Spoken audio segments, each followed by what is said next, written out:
Welcome to Witchy Talk, episode number 17. I'm Sophia coming in from Arizona, from the AZ all the way through.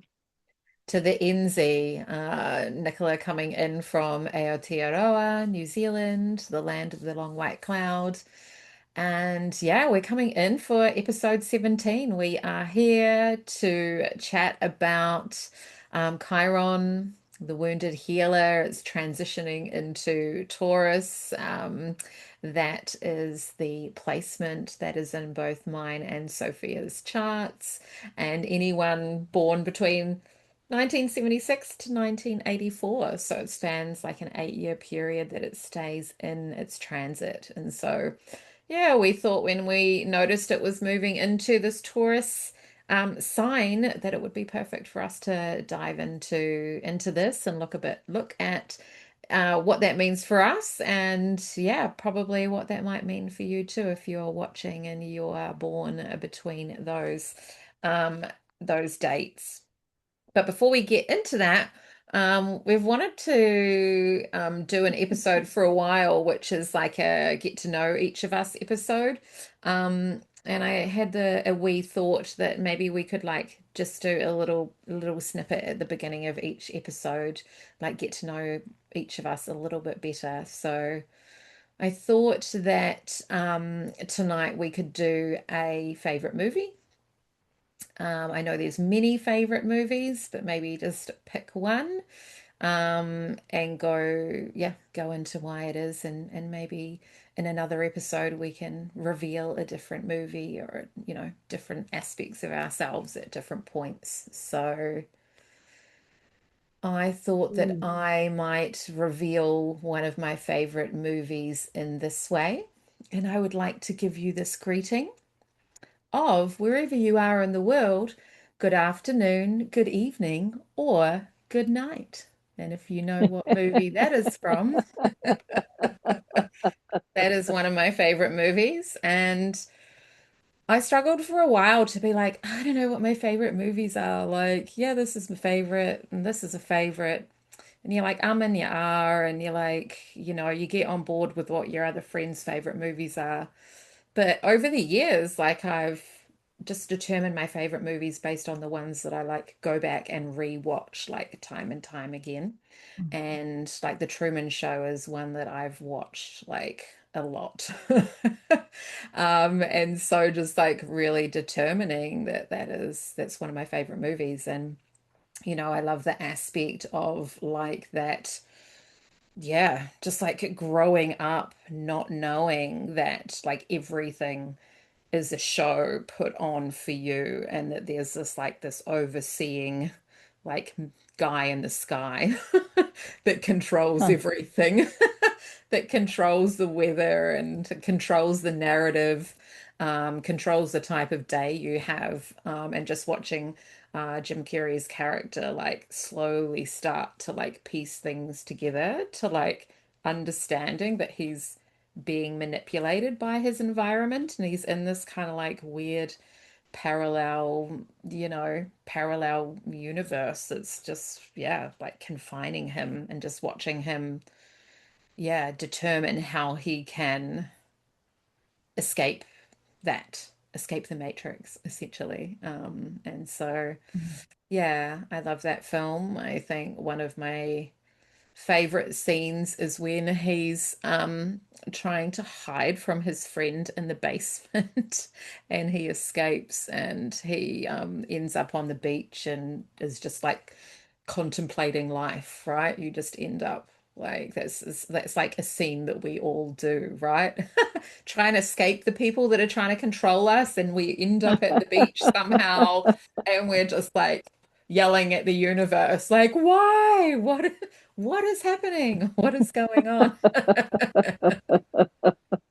And sometimes I'll be driving down the road and you'll have like a couple of cars like pull out at the same time, and you're just like, oh, I feel like I'm in the Truman Show, like the way that things kind of orchestrate themselves around you, and you're like, wait, am I? Yeah, I am actually, like the way that yeah, the way that it gets you to think about your life and the way that the narrative outside of yourself is being woven. So, yeah, it's one of my favorite movies. Oh, Mm. wow. Yeah, now you've got me thinking about that. And a Yeah. lot of his movies. Yeah. I really like Yeah, his more serious movies, like Eternal Sunshine on the Spotless Mind is another one of my favorites, and another one where he plays a more serious character rather than the silly characters. So, yeah. Yeah.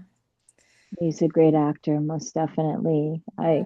I admire that with actors that are able to just be vulnerable and open with themselves to truly just show themselves in different ways and really step into that. Mm. Yeah. Um, Oh, so much so, definitely. Yeah. yeah, I mean, a huge contrast. I remember seeing Ace Ventura Mm. as a kid, and I was just blown away about how crazy he was, Yeah. and all of his films, and then to see that from like super just out there, outrageous, like stupid funny to really Mm. serious, and Mm. I think that speaks of a true artist, Mm. to really be able to tap into that and allow themselves to go there. Yeah, very much so. Definitely. Yeah, that's a great one. So, how about you? What's one of your fav all-time favorites or something that you always go back to again and again? There's two of them, but the one that rings true that I go back to that's just it's comfort for me, I guess. Jackie Brown. Mm. Oh, wow. I don't know if I I've seen it. really Mm. I really like Jackie Brown. I mean, it's got some twists to it. Kind of keeps you on the edge as to, what it really keeps me involved, even though I've seen it probably 100 times. Mm. Each time it keeps me interested. Mm. The cast is wonderful. Mm. The music is great. Mm. Mm. And there's a bit of a love story in there. Mm. It's Mm. it's a movie that I don't want to give it away, but Mm. it's cool. It's worth watching. Mm. Mm. You've got awesome, great in there. Pam Grier, Mm. um, De Niro. Yeah. Oh, yeah. Yeah, so but it leaves you to think. It's one of those stories that ends and then you wonder, okay, how did this end, Mm. and the possibilities as to, you know it goes through a woman's life, Yeah. and she finds herself in a position where she's gets involved with this organization, and she shouldn't be doing things, because she seems like a woman that has it very like put together, and her career on track, and she has a cop fall in love with her that's aware of what she's doing, Mm. and the story just unfolds, but it's just so good. It's Mm. kind of gives me like Pulp Fiction vibes, Mm. Mm. which I'm a really huge Pulp Fiction fan as well, so maybe that's why. Yeah. But the music is great, and it has that tone there. It's kind of like 70s, 80s, Mm. Mm. um, mobster meets gangster. Yeah, you've got to watch it. Jackie Mm. Brown. Yeah, if I see it pop up now, I'll check it out. Definitely. Mm. Yeah, it's cool. Mm. Yeah, and I think Pam Grier for me, I just have a thing for classy women that are just naturally beautiful, Mm. and a woman of her age and women in that industry that have really stepped into that. Mm. I admire that. And she just fucking owns it. Mm. And in that movie, she just fucking owns it. She's a Mm. badass. Mm. Awesome. Yeah. So yeah, we'll check those movies out if you haven't heard of them before. Yes. Yeah, The Truman Yes. Show and yeah, Jackie Brown. Awesome. It's a vibe, man. And Yeah. they play a lot of oldies like the Delphonics. Oh, cool. Yes. So it's just got a whole vibe to it, man. Yeah, it's The good stuff. soundtracks really make a film as well, can't they? I think. Yeah, it's great. Absolutely, music, right? And it Yeah. can just take you there. Music has the ability to take you to places. It's very healing and very transforming. And I Mm, know we've kind of shared on that, and you recently shared on that mm, with music. yeah, And totally. Mm. Yeah. Yeah, I went live a couple of days after I saw Deftones just recently last week, and yeah, just being there, and it was fucking awesome. Totally. I saw them when I was 22, and so seeing them again was fucking wicked, and so many 20-year-olds there as well. So watching all of these like younger fans just like really absorbing it. Um, and so, I really felt a lot of shifts in my energy field when I was there receiving the music, and I felt a lot of energetic shifts. I was doing a bit of light language in between singing along. And, the perspective that I really got was of course, there's like emotions that come up when you witness bands as well, and music that you've transformed layers of yourself through from being a teenager or a child, and the music that held you through difficult times, and the way that that music can then be a portal into your healing.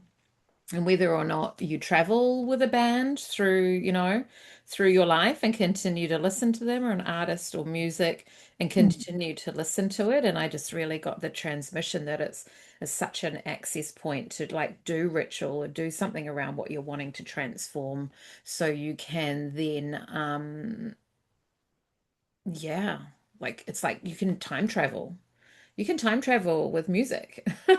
you know it kind of came through that.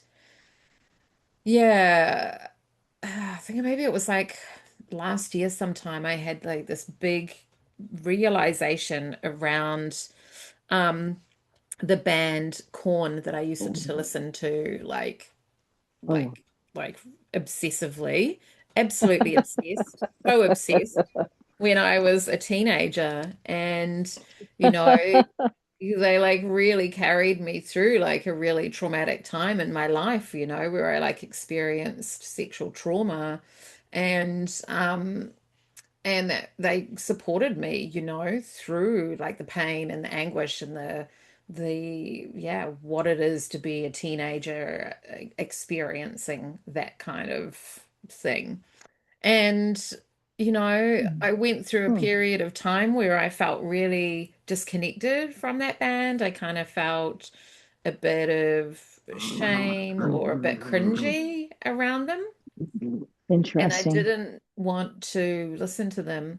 And I think last year had the realization, because I associate their music with processing through a traumatic period of my life, that when I actually listened to the music, it kind of had a connection point in there, right? Hmm. And so when I could sit down and actually listen to the music, then I was actually able to process and let go of layers of that from when I was 16. So if you can like Interesting. actually understand like what's going on with music when you like all of a sudden decide or whatever that you like, yeah, I'm just like not interested. That was so like me when I was 8. I'm not into that anymore. Or, or how embarrassing you were like so obsessed that you got like the same tattoos as some of the band members, like like that kind of like level of embarrassingly obsessed with a band. And then you're like, yeah, so you have that shame into that access into shame to be able to like transform through that. So it was like really really powerful kind of like realization around that. And then it kind of got me thinking about like other music, and what we could access to do with that from music that we don't currently listen to anymore, but that we listened to a Hmm. lot when we were really young. So like for me, when I was really little, I loved the Carpenters because my mum listened to it, and so I would like bop Right. along to like the Carpenters.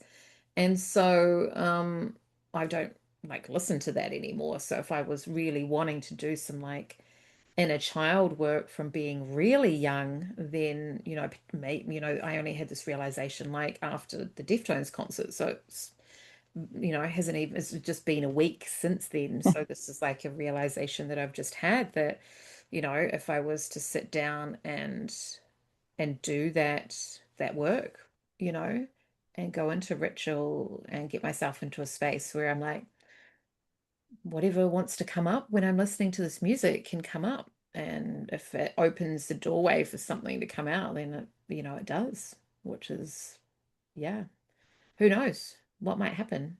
I mean, if you know that it was a hard childhood you had and then that music was there, then you know that it's going to be a process that you're going to go into. But for me, I don't remember anything being intense. So for me, it would just be like an experiment just to see what happens, what comes up, what I process through.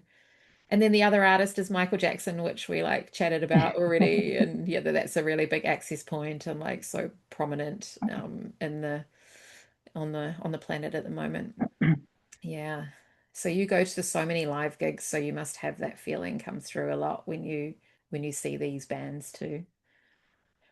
Yeah, absolutely. It's transforming, and I mean the whole live experience is it's immersive. I allow myself to go there. I'm like I'm high on the music, Mm, mm, completely like just zoned in, and it is therapy for me in that sense. mm, Especially with a lot of groups that I have followed for years or groups that I've never seen live.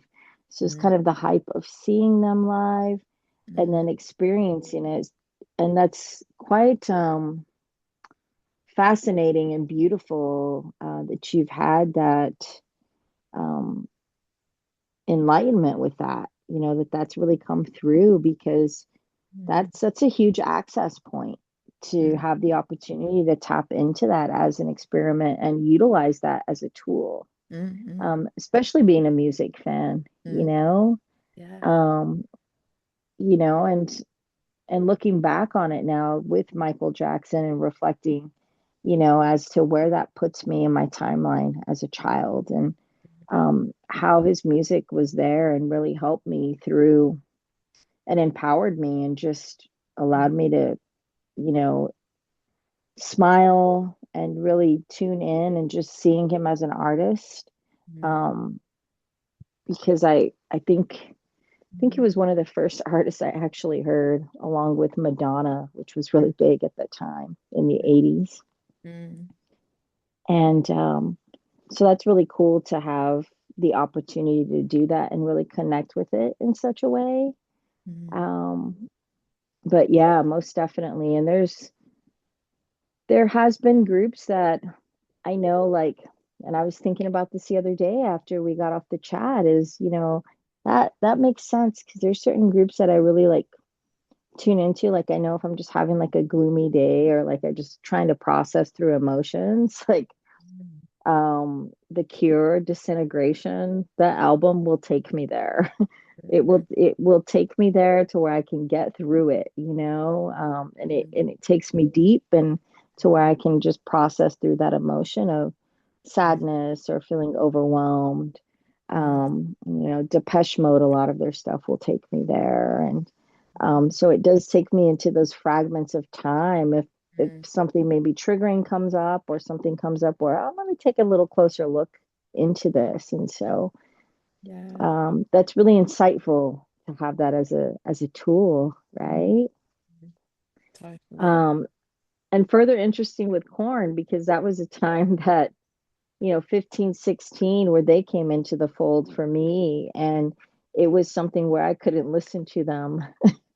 um, I Oh, still don't listen to them really. I mean, and it's just, there's times I'll hear the song and I'm like, that's fucking badass, because for the time they yeah. were great.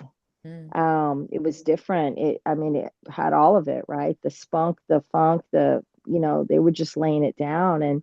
But I mm, did associate it with that time mm, in my life. And mm, so it just didn't sound good anymore. yeah. Um, but yeah, so it's interesting how that, and then I find myself listening to completely different things that, Mm, mm, um, then maybe, I'm a huge metalhead. I listen to a lot of punk, but if you go through my vinyl collection, you're going to find a lot of Crosby, Stills, Nash and Young, Neil Young, Linda Ronstadt, you know. I do like the Carpenters as well, Joni Mitchell, a lot of that type stuff, that really just speaks to me in a different way. So, That's that 70s vibe though, right? Like that just has that just like the epitome of like expression and freedom and unencumbered expression, right? They weren't I'm like sure. they were just like you say, like Yes. just bringing it because that's, what was flowing through them at the time, which is just epic. Totally, totally. Yeah. Which that kind of like brings us and ties us into the Chiron aspect because it's like the wounded healer. So it's like, how are we not allowing ourselves to express ourselves in that way? Like, how are we Mm. so wounded and what are our deepest pains? And especially with Taurus, it's like that aspect of self, of our self-expression, like these primal layers of self-worth. Like, how do I express myself where I'm like Joni Mitchell on stage or where I'm like Joan Jett like fucking rocking it, like how is that, they are through their voice able to like articulate all these things that the wounded healer brings up in people, and that's what artists and Mm. musicians particularly do, is like they are able to channel that through, and that's why it's so connecting for people to listen to. And that's why, listening to that kind of music is just like your shadow work because these artists are doing the shadow work and bringing it in through their songs, right? So it's, yeah, you Oh, can yeah. really, really like relate and, all of that, like heavy metal, punk, rock, like fucking just it's all shadow work, and taking you through your deeper layers, like you said with the Cure, it's like taking you through like that melancholy and that just like, For that sure. that gloomy aspect so you can like actually like percolate and purge through it. And I had the coolest experience on mushrooms listening to heavy metal, and it was actually a friend's band and the recordings that he had done. So it wasn't actually like anything that I knew. It wasn't a band that I knew or anything. It was his recordings, and there were no vocals because they hadn't recorded that part yet. So it was all just like distorted guitars and like heaps of like long drumming, bass intros and stuff. And so I just experienced like the mushrooms and the distortion of the music, like pulling distortion out of my field, like the Mm. distorted guitars and the drumming. Just, I felt like I had like, like doubled the capacity of my vessel, like my all of my cells had like expanded out. Like I could feel myself like chunking out like this, and the distortion from their music was just like pulling all this distortion out of me. Like Beautiful. it was just, and then just kind of like dissipating. And so that was like, I was like, yeah, that's what it fucking is. That's what it's fucking doing. That's why it's so therapeutic, right? That's why it's so therapeutic to feel into that primal aspect. And that's what this Chiron energy is. It's like your primal layers of security and self-worth. So if you can like get into what that is, and then we're going to be able to like, work through what's coming up for us. Yeah, and I was going back today before we jumped on through a calendar of Chiron from like 1920. So Chiron in signs from 1920, and this projects all the way to like 2045. Oh, And it wow. goes back almost 100 years, Nicola. Yeah, that's wild. May 24th of 1926. How to Mhm. do the math? That's 100 years. Yeah, wow. Chiron entered Taurus. Almost to the day. It's the 20th here. That's like 4 days out. What? What? That's wild. That's That like is wild. that's pretty much like a pinpoint in the map of 100 years to A like hundred years. 4 5 days out. Crazy. And we've been talking about doing this episode for a while, so the fact that it lands that Wow. close to it. Yeah. And we're in this timeline, and that is what is mind blowing to me is like I'm in this timeline, substation Earth. How can we utilize the tools that are around us or what we're seeing to really go through the healing, Mm, right? I mm, mean, I truly believe that's why I'm here is to heal through what I need to heal through to elevate to the next level and have the experiences I need to have. And so if definitely. I'm here and it's the timeline of 100 years ago, that's pretty wild. Pretty amazing. That's pretty cool. And so Was that the last this time that Taurus was that Chiron was in Taurus then?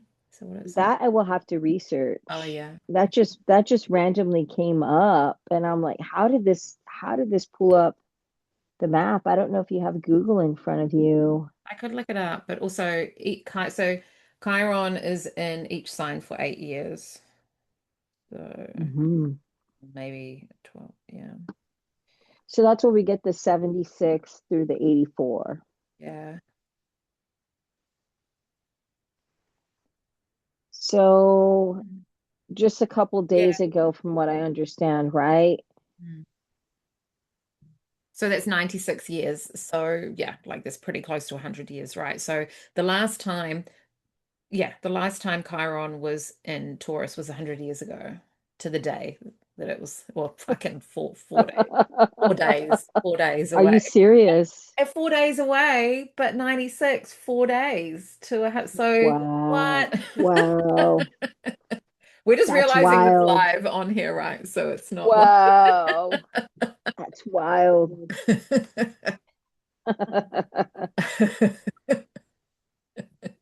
we just gotta like process. We Yeah. just gotta process through Wow. it. Light bulbs. I'm racing here. I'm racing through time. Yeah. Ching ching. That's intense. That's Adjusting to freaking shit. intense. Yeah. Yeah. All right. Come back to Earth here. So That is wild. Chiron and Taurus is like indicating your most profound life lessons to do with your sense of self. So it's your self-worth is your that is the lesson. And so this 8 years, whether or not your Chiron is in Taurus or not, if it is, it's going to be more potent. But even if it's not, that's still the energy that Chiron is holding at the moment. So yeah, all Chiron placements will feel, you know, shifting. That's crazy. Mm, So, themes of self-worth, material security as well, money, and your physical body. mm, I've noticed in this process, or perhaps in this timeline with Chiron and Taurus, maybe this is why this is coming up, mm, like that wounded aspect of it, like certain things that may trigger or certain talk we kind of were speaking about earlier, like talk yeah. towards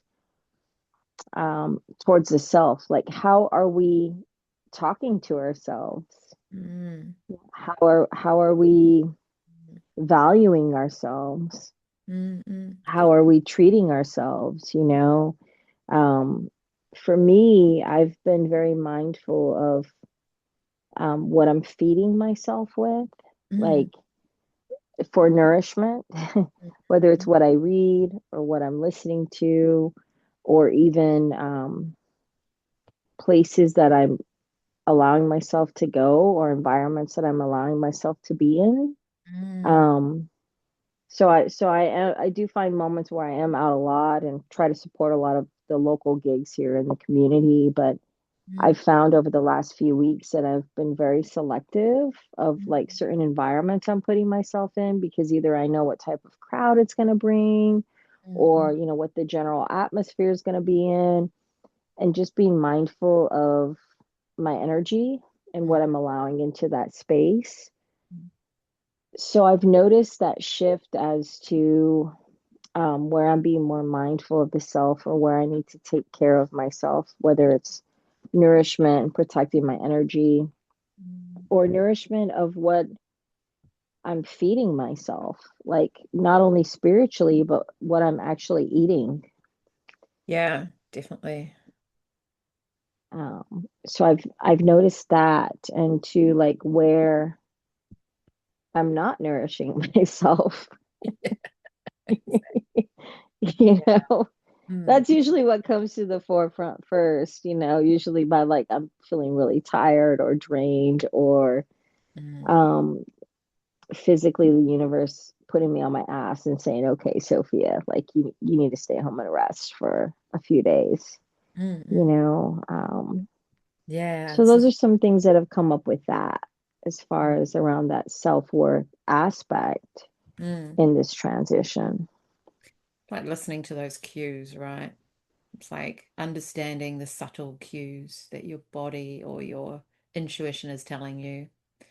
And I just realized I don't think that 100-year period is correct because if Chiron was in Taurus when we were born, then that can't be right. So anyway, that felt like it was like Doing the math.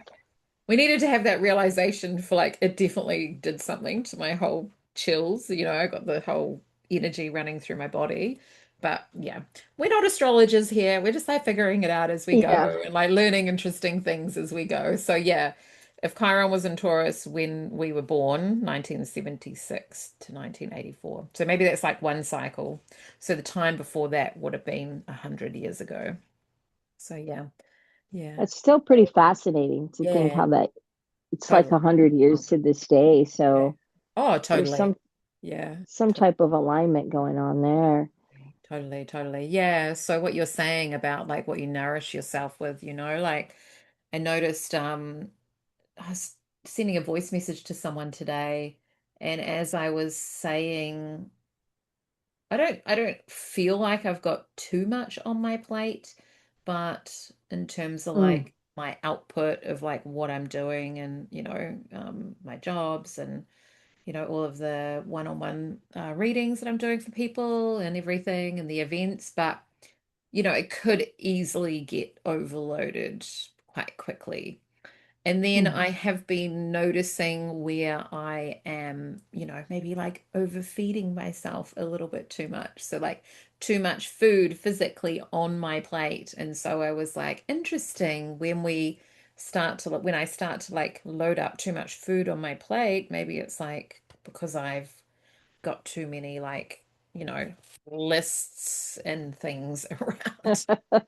It's like too many things that you're planning, right? So it's like where am I refining what I'm putting on my plate, like physically and emotionally Mm. and metaphorically and for my energy output. So it's like honoring that energy output aspect as well. Yeah, for what we're doing, the self-worth of like, why am I trying to do so many things? Like, what am I Mm. trying to prove externally, or is it to myself? Yeah. Yeah, I mean that leads in with like, okay, so a low self-worth of not feeling like you're enough Mm. in that aspect. So then overcompensating with things, Yeah, totally. right? Totally. Whether that's um self-sabotage. And Mm, then too, like for me, it's like I feel this inner conflict mm, of like a tension that builds. Like, mm, and that's when I know, like, okay, you got to slow it down. And mm, that's what's been coming forward over like the last, especially the last couple of weekends where it's like, yeah, I could be out. Yeah, it could be this, but my body is telling me like rest, tone it down, and like refocus. mm, mm, mm, And I'm using smaller plates. Yeah. I put the bigger plates away and it's like now I've got a smaller plate. Yeah. So, Yeah, I still exactly. feel fulfilled. It's a smaller portion, it's a little bit easier digestible, Mm-hmm. and it's still nourishing.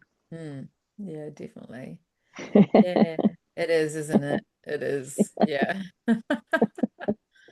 Sometimes I'll have my breakfast out of a mug instead of a bowl. I've been doing that too. It's fantastic. Yeah. It's just like I don't need to eat this much. Like I just don't need to consume that much food, you know? Like yeah, totally. Well, then too, it's like recognizing how much of am I putting out, but what is that in equation to the input?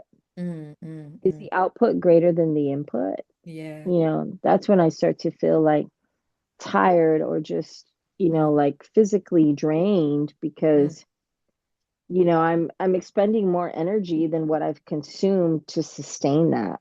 Yeah, totally. I think that's interesting because Taurus rules the physical body, and so it's like we're like really focusing on, the energy, the output, what we're putting into the physical body in terms of like, the wounded healer aspect. What wounds do I have around like body image or like my physical body, and how we want to like honor, the machine that it is. And like recently, I've just been like, oh my God, I fucking love my body. Like, I'm so healthy. Like, everything works perfectly. Like, I have a small amount of energy. And, these are true affirmation statements. Like, I'm stating this as an affirmation, but it's a true statement. It's not a statement that I'm trying to get to.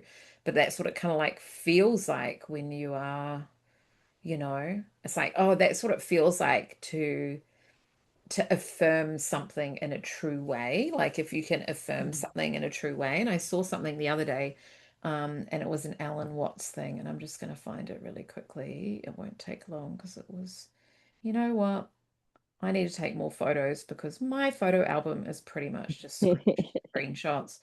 Um, what real wealth actually is. Real wealth is health, presence, love, and freedom of mind. And I was like, I have all of those things. And so I was like, now I can really like refer and reference like I'm so wealthy, like because I'm healthy, I'm present, I have so much love Mhm. around me, and I feel freedom from my mind. So I'm like, Mm. even though my bank account doesn't reflect wealth, I'm like, no, like I am really Mhm. fucking wealthy.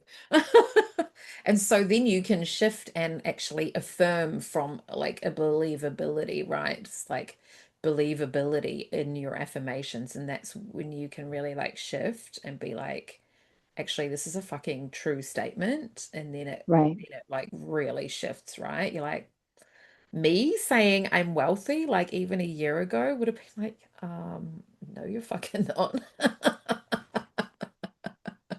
But now with that reference point, then I can affirm I'm wealthy, and then the other aspects of wealthy will arrive in, like the finances, the abundance, the resources, the support.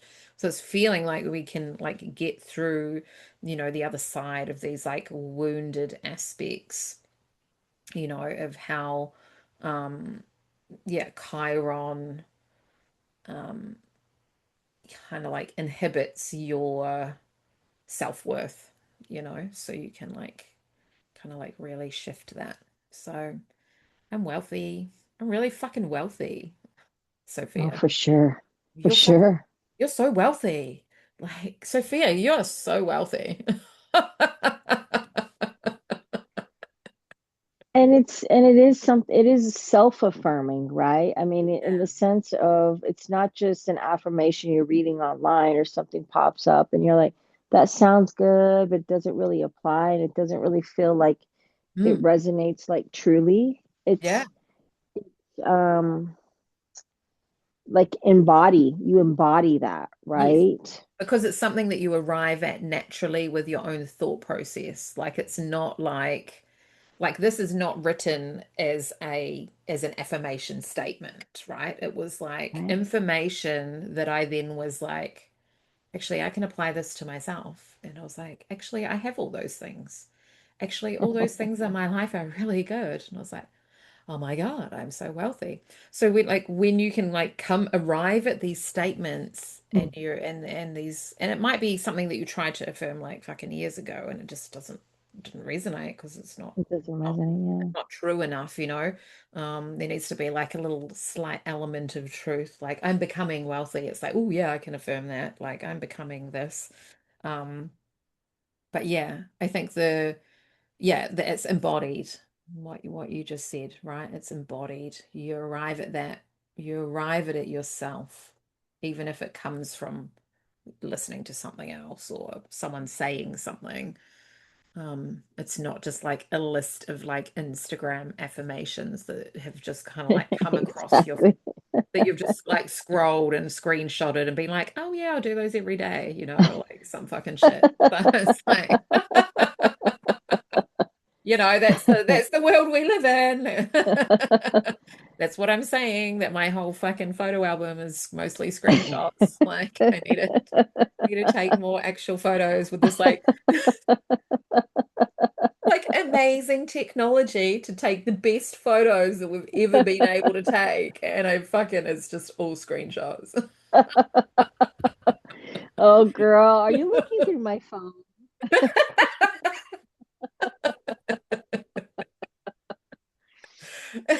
Uh, The paradox of fucking you know, of life. man, and perhaps it's just because not any of those have really stuck, in the sense of that it is the world we're living in, and that doom scrolling, and you got to grab the attention within a few seconds and just keep scrolling and scrolling and scrolling. Oh, that sounds good, or oh, that's pretty, but does it resonate, Mm. right? Um, Yeah. you know, I'm hearing, I am healthy, I am wealthy, Yeah. because what does health reflect? When I think about being healthy, is physically, mentally, spiritually, like peace of mind, Mm. right? And knowing that I feel great, when I go back and I can look a year or two ago, and knowing that maybe like mentally I was struggling with things or processes which Mm. affected me physically, which Mm. affected me spiritually, emotionally. And so to say I am healthy, I Mm. know where I've been through or what it's taken to get Mm. me here. And when we go to Chiron, right, the wounded healer Mm. who was wounded, but yet brave enough to face those fears. And then we go through the stage of essentially taking a moment to not move so fast Mm. and take the moments to observe and Mm. reflect. Mm. I'm pierced here. This is Mm. where the wound is. Mm. Well, first, I need to stop it from bleeding, Mm. right? Mm. Mm. And then maybe we're going to sit back and do some wound care. Mm. What Mm. does that involve? Maybe I'm going to get something to cleanse the wound. Mm. Then I'm going to treat the wound with a healing balm and herbs and what I need to help the body heal.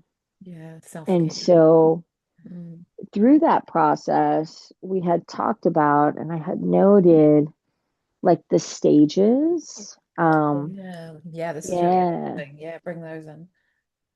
So if any of you guys have access to, well, obviously Google or the internet, going back to the 90s now, Yeah. go back to 100 years ago. It's another beautiful thing we have. So utilizing these tools to help us grow, opposed to looking Mm. for these quick shot, one-off affirmations. But Mm. um, Alex Gray, we Mm. found the imagery where he had done an art piece that dated back to like 1985. It's like the journey of the wounded healer. It was a Mm. three-panel series, Mm. and I had not ever seen that before until tonight. And I Neither. was like, Yeah. I have to share this. It's so beautiful. Mm, But it goes through the stage of like the birth to the situation, or what I viewed as like recognition of self, right? And then the dismantling of self mm, to eventually get to that realization. mm, And when we go through these periods of, this deep-seated fear, or lack, right? mm, Insecurity, scarcity, right? mm, The wounded aspects, the self-sabotage, the feeling, maybe the lack of resources are not going to allow me to feel I'm not wealthy. This mm, whole self-sabotage and mm, basically disconnection from the body. mm. Um, Yeah. that's when we can find ourselves feeling, ungrounded, or for me, like kind of scattered, right? Mm, Like the tension, the uneasiness, not feeling grounded, right? Um, but when we're able to dismantle that scarcity mm, and get to the wound, right, mm. and recognize, oh shit, I've got a spear in my chest, you Yeah. know, Yeah. that's when we can really learn from where that is rooted, Mm, and where that scarcity is coming from, where this self-sabotage is coming from, where are these intrusive thoughts coming from, mm, so I can, really tune into um, what that is for me. And the deeper we're able to go in with the help of music and art and things of such, these tools that we have to take us there and get us through these processes, mm. that's when we're able to build that unshakable trust.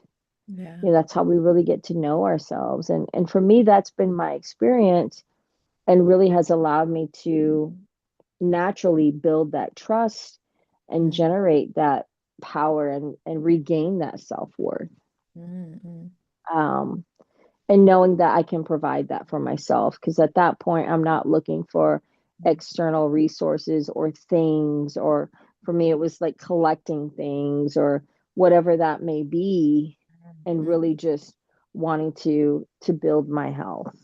Yeah. I love that. And yeah, and I think, as I've been able to move through that, that's when you can really um, recognize and build your self value and your self worth, and essentially Mm, mm. base a foundation off of that. Yeah. And like trusting yourself, right? Like, so, so many times we like make shitty decisions and then we kind of like don't trust ourselves to make good decisions. And so then we just like get into this like loop of like low self-worth because we just keep making bad choices in life. And so it's like trying to get ourselves out of that, like extracting out of that and like starting to believe in ourselves. We were like making decisions. What we're talking about in one of the other episodes is like you making decisions for your future self. Like, who are you making the decisions for? It's not you yesterday or 5 years ago. It's actually not even you today. It's like you in like 2 years or 10 years or, when you're retired. So like, how are these decisions? So trusting yourself, you know? And I think that comes with Mm, perspective. And you said that there were these like 5 steps you said that you had and one of them was like how you hold your story with perspective rather than being consumed by it. And I think that you can tell the journey through, healing through something is like the way that you talk about something. Like, you know, you're still yeah. triggered by something, then you're going to talk about it from a victim perspective. And if you go through your whole life talking about something that happened to you from a victim perspective, then you're never moving through it, and you don't have that story. You're not able to hold your story with perspective. So the wounded aspect of yourself Mm. just consumes you, and then you're just like victim, projection of yourself rather than, and then that's when you are consumed by it, right? So, when you Right. maybe like even forget that something happened to you, Hmm. like really traumatic ex of mine, like I actually completely forgot his name at one point, and I like was had to like really struggle to remember it. But when I did, now I'm never gonna, now it always pops into my head. I kind of wish I didn't make myself remember. Because like what was his name? So then so this is where we need, that ability to self-reflect and to like listen to how we are speaking about things. And I know it can be really cringy, Wow. but going back and listening to your voice messages that you send your friends, Amazing. especially if you send a long voice message about something in particular, that's like heavy or hard for you, then to go back and listen to that and be like, wow, that's interesting that I like chose to speak about that in a particular way. And then you can, but that's how my brain operates. So I like to like not dissect and not be critical, but just observe and be like, that's really interesting. Why did I choose to use those words to explain how I was feeling about that? And be like, well, what do those words actually mean? And how does that, correlate to, how, yeah, I'm operating in the world and, work through things. So I think it's, all those things that you were saying, Mm. but it's like it's trusting, how can we trust ourselves? Yeah. Yeah. Yeah, I've actually done that. I've actually done that, leaving like really long voice memos to you. Mm. Oh, yeah. And then I realize I'm just kind of, 20 minutes into it. And I'm like, oh, I kind of got stuck there. I'm like, why did I go there? Why did that come up? And then I'm like, that was really long. And then I'm like, yeah, I'm deleting that. Yeah. I'm deleting that, and I'm gonna resend a different message in a Yeah. different way. Yeah. And so for me at that point is like recognizing Yeah. recognizing what may have triggered me or what may have brought that up. Like I passed a certain street or a certain song came on, Mm. or I met somebody with the same name, or oh my gosh, this seems too familiar. Yeah. Um, and then understanding where I may be getting defensive towards a situation or any patterns that are associated with that.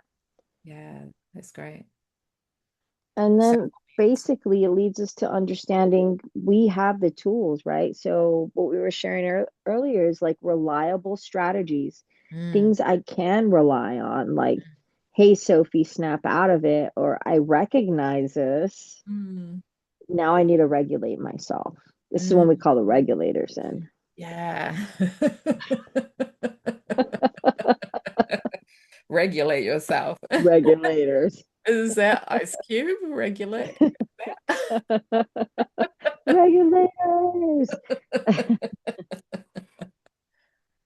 that. I Yeah. mean, and I've really observed stuff, I've been on this journey of just wanting to know myself deeper to understand these Mm, processes I go through. And I think it's natural to go through that and what I say, grow through that. And mhm, sometimes it will be mixed emotions. mm, mm, But I think having like a goal in sight that I want to be wealthy and I want to be healthy and have peace of mind. And mm, I know how that feels being wounded. So, how are mm, we shifting ourselves through these mm, transits? Because we have full support mm, with what's going on in the planetary and the cosmos, but in our timeline right now, mm, how are we able to shift these patterns of speech and thought and what we're consuming, you mm, know,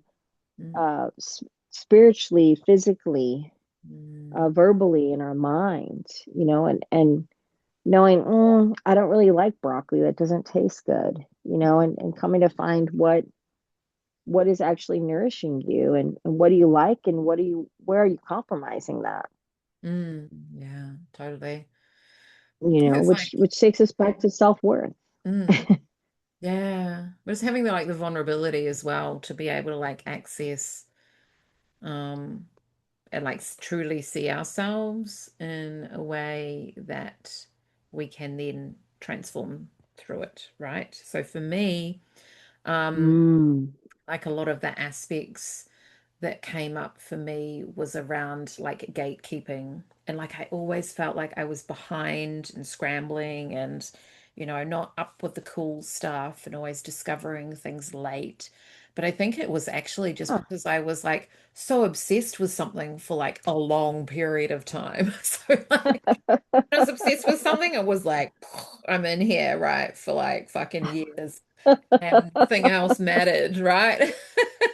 Mm. And so Mm. then when I did discover other things, then it was like, are you so far behind? Oh, they've been around for ages. Like just these comments, that land from people that are like your friends or whatever that just kind of like wound you, the wounded aspects, can come externally. It's like, what are the things in our lives that are wounding us? And so this like gatekeeping of all these cool things, like I realized that I was like running a program where I would gatekeep myself from the things like, you know, what's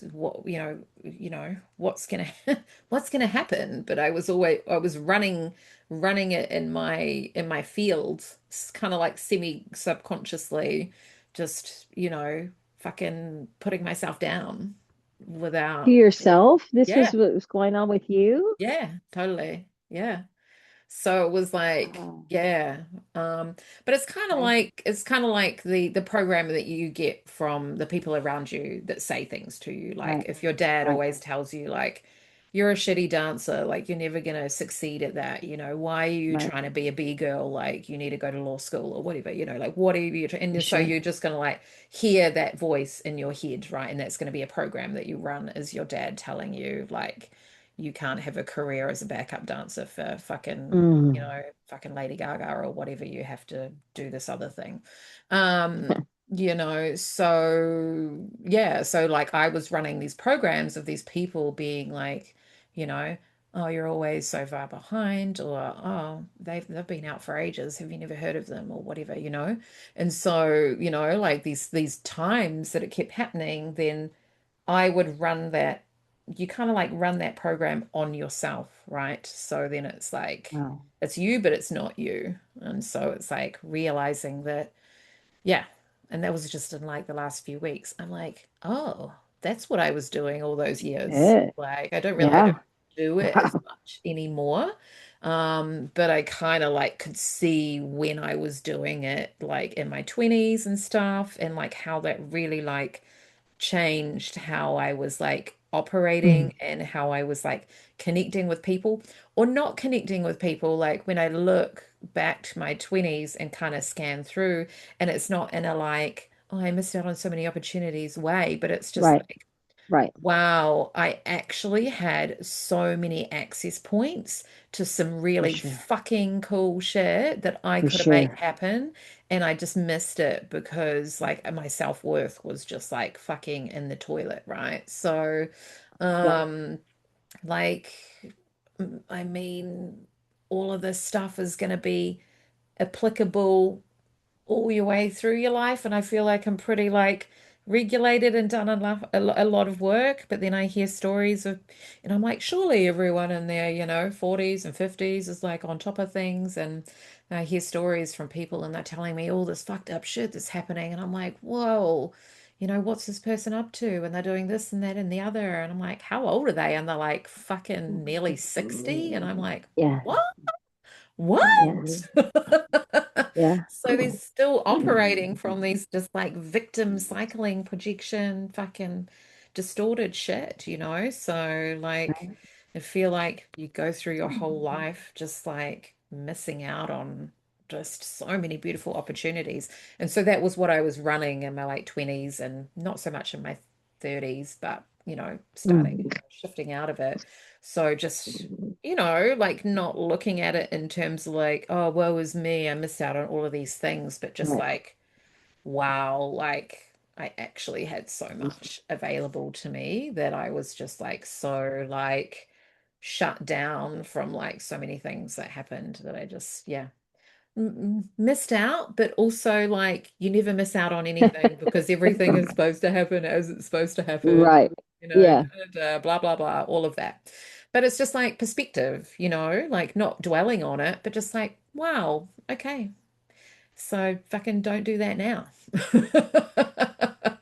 So that's fucking, deep. so fucking let's not run that program right now. Let's fucking cancel that shit.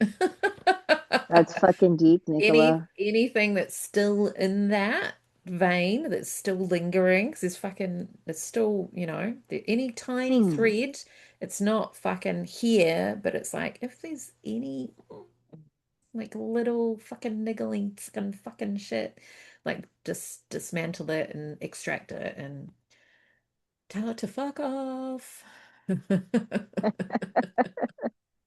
Wow. Thank Mm, you for sharing that insight. I could definitely relate to that. mm, And I think what's cool about that is we're able to look at it from a different scope of view, mm, because when I look back to that mid-20 self where I found myself in that moment of woe, like mm, these missed opportunities, so to say, mm, coming from that like victim aspect mm, mm. and allowing that to run its course, like, oh, I should have made better decisions, wanna, coulda, shoulda, Yeah. and then then it leads to kind of like a spiraling. Mm, You're making bad decisions because you're allowing that to run through yeah. your mind, right? You're like And running then that program. you Mm, kind of get stuck there, mm, right? yeah. Um, but the beauty from it is, yes, everything happens in its time. And without those experiences, we wouldn't have the realization of that experience, Totally. or what that meant or what that served. Big time. And And, for me, it wasn't like in the moment I didn't realize that I missed opportunities. right, It was only yeah, just like this last few weeks where I've just yeah, done a scan and been like, there's fucking so many doors that were open to me that were like, oh, hey, for come over, sure. like, hey, come over here. And I'm just like, anxiety and, fucking just gatekeeping judgment, shut down from the sexual trauma and just fucking just, fucked up shit. All of that, So yeah. yeah, all of the things, right? And so it's like, yeah. So it wasn't like in the moment I was like, oh, I missed out on all of these cool things. Like I just didn't even see all the cool things. Yeah, Yeah. yeah, But that's the yeah. way, and that's okay. But yeah, it's just interesting to look without attachment and observe. Yeah. Ooh, I love that. Look without attachment and just observe. Yeah. Totally. Yeah. Wow. That must be what is coming through with this energy because I've had the same thing surface for me, and I was able to just kind of give that Sophie a hug and Mm, say, you know, maybe you didn't know better. Maybe you're just so caught up in everything else and mm, everybody else. mm, And, for me, it was a lot of, I don't want to say pleasing everybody else, but just attuning to mm, everyone except for me. mm, mm, mm. And for reasons of taking it back to self-love and self-worth because of wanting to fulfill myself in other ways, I guess. Mm. Um, but I was able to smile and say, well, you Yeah. know what? I am now going to serve myself in the sense of I'm not going to eat that shit if I don't like it. If I don't like broccoli, I'm not going to eat it. I'm not going to allow people to fix my plate. I'm going to dress it up pleasant in a way that I like and enjoy. Like right now, I'm enjoying like this raspberry mousse I just made and like the fruits that I've been harvesting. And those are things that feel good and taste good to me, Mm. and that's fucking cool. It's like I can prepare my own plate. I'm not going to take what you're serving me. Yeah. it doesn't serve a place here anymore. Mm, And there's a beauty in that realization. And I think as we move through these things and we graduate in a sense to this up level, to this understanding, right? mm, mm, Then that's how we shift from that wounded healer to using those experiences for healing. mm, One thing I've recognized in my journey is through sharing moments and experiences that have allowed me to connect with others, such as our conversation, and allow us to share these shared experiences, so to say, is healing in itself. yeah, So our stories do carry healing with them through the wisdom that is gained from that experience. yeah, yeah. Oh, big You time. know, Yeah, definitely. And and that, I yeah. Mm, mm, mm, self-awareness, right? mm, yeah. There was something I had noted earlier, and I'm trying to keep on time, but I've had Jim Morrison coming through a lot over the Ah, last few weeks. cool. Yeah. Um, and I actually was like going through some old Woodstock stuff Mm. and saw a picture of him and then found this quote. I was going through photos earlier for another screenshot. But this screenshot was like from a few years ago, back in like September, and I don't know what took me back to that date. I was looking at pictures of ravens today Mm, and how ravens have shown up. It's a spirit animal of mine. And mm. um, there's this photo of a raven with a quote by Jim Morrison, and it's beautiful. Actually, looking at it right now, I'm quite inspired to paint. Um, but it reads, expose yourself to your deepest fear. Mm, After that, fear has no power. mm. And the fear of freedom shrinks and vanishes. You are free. Oh, wow. Yeah. Jim Morrison, Yeah. That's amazing. you Yeah. know, and Mm, I think truly if we allow ourselves to go there, then I'll say we can grow there. And it's not always easy. mm, I think it takes a radical sense of really, for me, it's like feeling uncomfortable, mm. or it's like my stomach's fucking upset because been feasting on your bullshit and to enough to where I'm fucking sick, I love that. right? That's such a good, that is so good. Yeah. And I think it's also just like what came up in I can't remember if it was in an episode or what we were talking about after we finished recording, but it was like being really ruthless with like access to self, ruthless with ourselves, and ruthless with just like, the people around us. But we are communicating with them in a loving way, but we're just Mm, articulate. We're like, I'm not putting up with this, like setting boundaries and just being really like, you know, fucking no bullshit here. If we want to get ahead, and if we want to, create what we want to create, like get ahead, but just like, like establish, where we're going, what we're doing, what's coming into our lives. And that might be more peace, that might mm, be more stillness. Like it doesn't mm, have to be achieving, but it's just like that ruthless self-respect for our energy and what we allow in and what we fucking don't allow in, right? And right, it's having for sure. having a boundary that's a mile wide that just repels all those people. Like you don't even get, within a mile of me. Like just fuck off. That's so crazy. Yeah, no, I mean, and one thing I've noticed too in the last few weeks and just being mindful of like spaces or places that I'm putting myself. I had invited a few friends out and like friends of friends, and they're like, "Oh, so because I like to dance, right?" So I was headed out to this goth night, right? It's after hours, And I really wanted to go out and support these DJs. And one of the gals was like, I've never been to a goth night. I'd really like to go. And we had this moment in the bathroom, and we're like, putting on makeup and stuff. And um, in that moment, I could see like a mirror in front of me and a mirror in back of me. And I saw a reflection of like my 20-some-year-old self.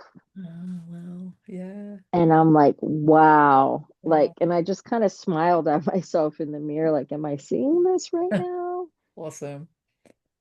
And I was like, okay, Sophie, like, don't be judgmental. But I'm telling myself this because there's a mirror in front of me. Like, Mhm, so as I'm seeing myself through this other person mhm, of mhm, what that looked like or what I may have looked like, because she's dealing with some stuff. And mhm, I'm just like, don't be judgmental. But then I kind of laughed at myself. It was like, damn, like, because I did have that moment. yeah, And she shares with me, she's like, I'm sorry. And I'm like, for what? yeah, She's like, did I let you down? And like, it was like her vocalizing these things as if I was talking to myself, but it was her talking. And I was like, what? what is happening in this bathroom experience? We fucking come into some like fifth dimensional fucking processing Oh shit. shit, dude. Girl comes out and she's like, I think you look great. And then there's another chick checking her out in the back, because they're all like, the whole bit, the fishnets and the whole look, right? And I'm Yeah. just like, oh my gosh, am I really hearing this conversation? And she's like, oh no, I really think you should put this on, and oh, this would look better. And then so then I end up like wiping the shit off my lips, and a chick walks in laughing. She's like, you really don't like lipstick, do you? I was like, no, I fucking don't. I was like, but it was that moment of like, you're not gonna, maybe this may appease to you, but it doesn't fit me. And Mm. it was just kind of like full rounded, like if I was talking to five different voices in my head, but they were actually five different people, but there were these conversations running through my head. And um That's so it's amazing. been interesting instances of crossings of paths and conversations with myself and my former self and my future self. And so that's been, there's something in between that's been Yeah. really perhaps that shift. Mm. So Um, yeah, so you had the awareness of your process, and then everyone conformed around you to kind of like externalize and support your process for you. So it was like the energies of everyone, like what everyone was saying was just like, are you just in my head right now? Like that's all part of like my thought processes I'm just having, right? So it's just like your internal process, the everything was so aligned that your internal process was externalized in the moment, and you could like actually witness it on a like a more of like a collective level. Like this isn't just my thing, this is like everyone else's thing, and you got like a perspective of each person's like view on that thing, and you're like, whoa, physically, whoa. physically, I'm witnessing this as it's going through my head. I'm just like, this is fucking wild, dude. Fucking next level. Yeah, and you're like, and I was sober. Very expansive. Yeah, most of the shows I go to, I'm like, I am high on the music, dude. Yeah. I really am. And it just because, again, going back to music, it really, I just allow it to penetrate every part of me. Not only that, but the frequency of music Mhm, itself, mhm. whether it's the tone or the drum or, heavily synthesized stuff, like it just wakes something up, Yeah, and if you let it work through you, it will. And yeah. It's for like me, it's like that primordial aspect, especially like the drumming and like the heavy bass and stuff. It just like, yeah, moves through. all of Yeah, it, totally. all of it, as you were saying, the distorted guitars and all that Yeah, drum and bass and yeah. just all of it. I mean, it's really is beautiful. Mm, Um, and I'm thankful for all of the experiences. And as we move, going back to that Alex Gray, right? mm, So it's like a realization, and then mm, a dismantling, right? mm, I mean, and it's wicked. We'll have to share the link, or if you Google Alex Gray, mm. um, the Wounded Healer, Yeah. it was wild, and I stumbled across it tonight, but it's so profound Mm, as to how deep the mm, dismantling of self, and then kind of a reunited, but carrying forward in strength mm, and self-knowing is what I mm, take from it. And you know, self-integrity. mm. Definitely. Definitely. So when I was in Auckland for Deftones, there was a bookshop that I wanted to go into that was just down the road from my friend's place. And when I was walking down to the concert, I went into the bookshop. I was like, oh, it's still open. I was like, it's quite late, must be there late night. So I went in and I was like, talked to the lady that was working there, briefly and said I was heading down to the concert. And she's like, oh, yeah, there was a few people from work that were heading down and stuff. And I said, oh, she's like, anything in particular you're looking for? And I was like, oh, yeah, yeah, it'd be good just to look at, the sections that I want to see straight away. And because I just didn't want to be late down for dinner and stuff before the gig and before the concert. And yeah, so I asked for like the spiritual kind of like new age, occult, esoteric, all the fun stuff. And there was literally only like five books. It was like meh, like this, and I was like, bummer. But the first book I pulled out was like this here, like The Mists of Dragon Lore. And I was like, fuck yeah, that's Ooh, my kind of book. I'm gonna fuck um yeah. come back and get it tomorrow or something, because I don't want to carry it down for the gig. And then I opened it and I was like, oh, it's $90. Cool. And I so I closed it back up and I took a photo of the book because I was like, yeah, maybe I'll, find it online or something. Anyway, so I went, gig, concert, everything, and then was it the next day I was with my friend and we'd picked her dad up from the hospital and we had to head to the pharmacy to pick something up. And she went to one of the pharmacies and there was no car park. So she ended up driving to this other pharmacy, which I did not know that it was going to be next to the bookshop. And so anyway, she parked right outside the bookshop and she was like, oh, we'll just pop over the road to the pharmacy. Why don't you have another look in the bookshop? And so yeah, I went in and had another look and I found another book that I wanted to buy. So I bought that. And then when I was at the counter, I was like, I'm just gonna ask her, and I went in and I had the hoodie on and she's like, you went to the concert? And I was like, yeah, and I got a hoodie and I was telling her all about it, just like really engaging with this woman. Um, and I said, I'll have a look another look around.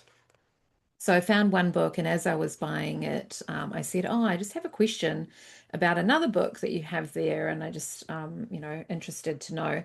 And so instead of going and getting it from the shelf, I just opened my phone and looked at the photo that I'd taken and showed her the photo, and I was like, "Oh, can you tell me why is this book $90?" And she was like, "Oh yeah," and she knew exactly the book. She's like, "Oh, that's a really rare printing. They only did a really short print run, so there's like not many of them in existence." And I was like, "Oh yeah, okay, that makes sense." And then I just kind of like stood there and like contemplated, like, I just spent like $150 on a hoodie, like $200 for the concert tickets, like $200 at my friend's shop buying all this like witchy shit and stuff. And so I was like, $90 for a book. And then I looked at the photo on my phone and I'd taken the photo at 4:44 p.m. And so I was like, so I'm still standing there with her in front of me. And so I was like, oh shit, I took that photo at 4:44 p.m. Yeah, that means that I need to buy the book. And she's like, oh, okay. And so you can tell that I'm contemplating. And then I'm like, oh, I don't know if I have enough in my account. And then I just like thinking out loud and just kind of like really like contemplating it. And she's like kind of like this on the counter, like she's really thinking. And then she goes, you know what? She goes, I can give it to you for half price. And I was like, no way. And she's like, I don't think she said yes way, but in my mind, she was like, yes way. But she goes, I'm just a really firm believer that the right person should get the right book. And then I was like, I don't even know if I got enough data to transfer money. And then I opened and I was like, I do have enough data, like my banking app opened. And I was like, oh, I do have enough data to transfer money. And so anyway, I bought the book and it is fucking phenomenal. This was written in 18 because this the author was born in Zimbabwe, but grew up in the States, I think, as well.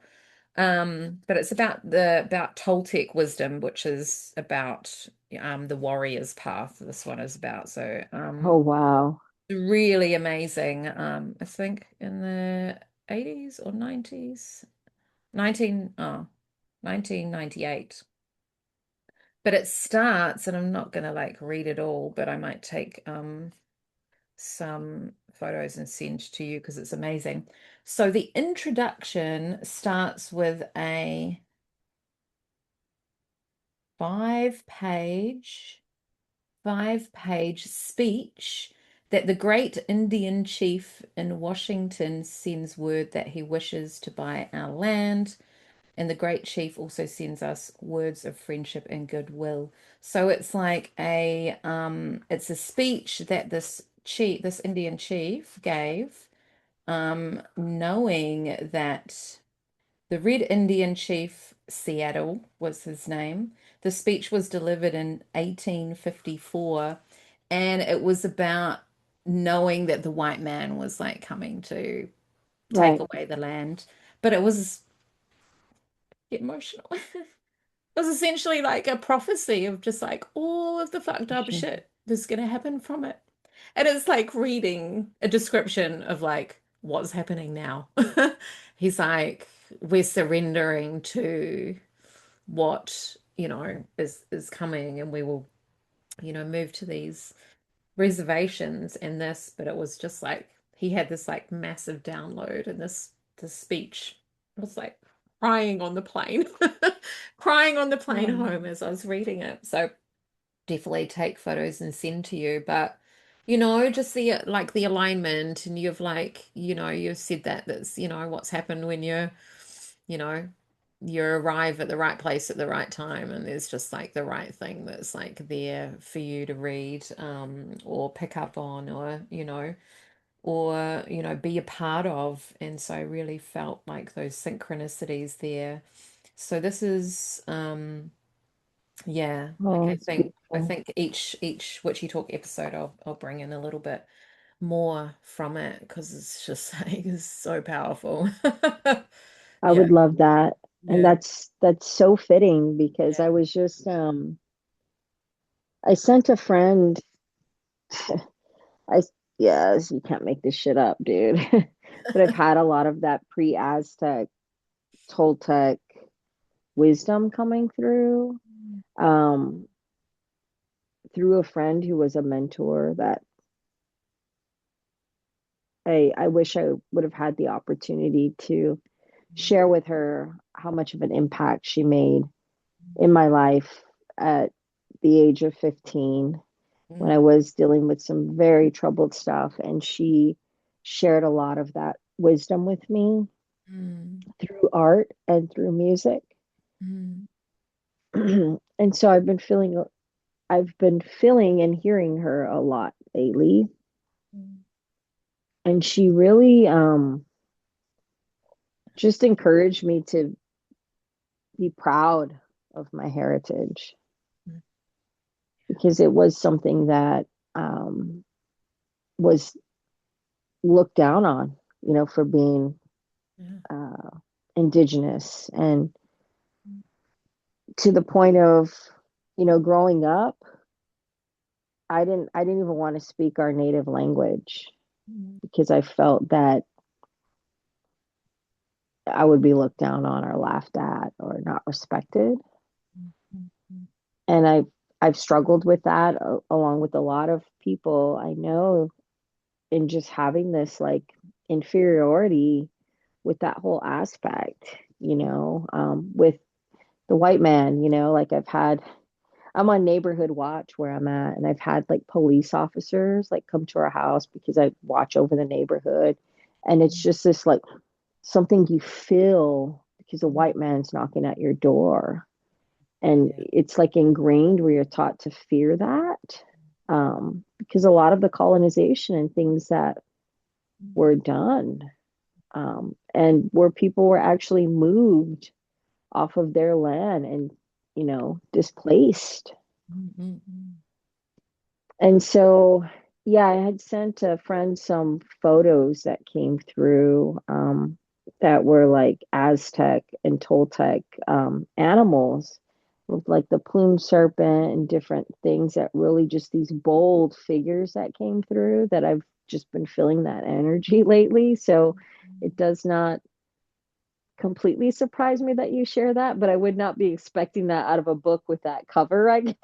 That's Yeah. very that's really cool. That is so beautiful, Nicola. Mm, That is mm, so beautiful. And thank you for sharing that. yeah. Yeah. Yeah, most definitely. Yeah. I think if now is the time. Yeah. Now is the time, most definitely, to speak up and stand for something. Mm, And you know, knowing that I'm stronger in certain areas of my life and the knowledge and wisdom I've gained over the years and experiences, mm, I think it's so important to utilize those tools and utilize our voice in these times. And so I thank you for bringing that forward, because there's a lot of that now. And there's a lot of what I see in the community still yet, especially where I'm at in the States, mm, especially where I'm at in Arizona. As much as I love my home state, we're seeing a lot of this going on with the current administration and politics. And it's the truth of, we see a lot of these things resurface, and history in that sense repeating itself. Um, but going back to what I've shared, when we first started this, what side of history are we going to be on? mm. Exactly. And that's the choice that we have every day. Definitely. Yeah. So, stepping into, um, the healers we are, um, and knowing that we have the opportunity to heal our wounds and have the, ability to do so, if we have the courage to get there even when it looks dark. Mm. Yeah. If I may share in closing, with that being said, I found a couple of quotes earlier that really kind of stuck out when I was thinking about the wounded healer and how Mm, we've all had our experiences and can, mm. use those to hopefully help bring light along the way. Yeah. Um, I could not find the author of this, but this was taken through a channel of, work I've done with people, veterans that have struggled with like, PTSD, Mm, in a group that I had, worked with for some time, um, called Wounded Healers. mm, They are not born and they are not made. mm, They create themselves through conquering adversity, mm, trial, and error, and mm, extreme pain and suffering. mm, They conquer fear and find a way to speak their truth, even when they're afraid. In doing so, they shine light for others who are lost and feeling alone. mm, And in return, their inner light ignites with renewed purpose. Mm. a purpose greater than they ever could have imagined. Mm. Healers are spiritual warriors who have found the courage to defeat the darkness of their souls, awakening and rising from the depths of their deepest fears. Mm. Like a phoenix rising from the ashes, reborn with a wisdom and strength that creates a light that shines bright enough to help, encourage, and inspire others out of their own darkness. Mm. Beautiful. Yeah.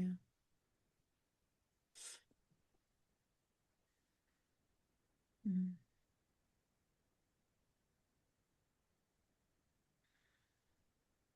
Mm. That's what it is, isn't it? Yeah. Mm. With that being said, I know that Mars is moving into Taurus, guys. And that is Mars. We're getting power, the opportunity to focus on building with intentionality. Mm. What are we building? What are we developing? And what are we bringing into our spaces and into our places? And Mm. what are we projecting by what we're reflecting in the mirrors in this time, in this line that we find peace of mind? And may we resound in something profound, in something that breaks all barriers and bounds. Mm. May we be thankful and grateful for the paths that have led us here and know that we can move forward with no fear and know that we can view and build a sense of community and strength. And there we can find a friend and someone and know that we leave none behind, but that we may carry the light, that we can all find this peace of mind in this time. And so, how are we framing our mind and our thoughts? And how do our thoughts support our actions? That we can be whole and not just fractions. Mm. That we can be absolutely wealthy and absolutely healthy, holistically whole. Mm.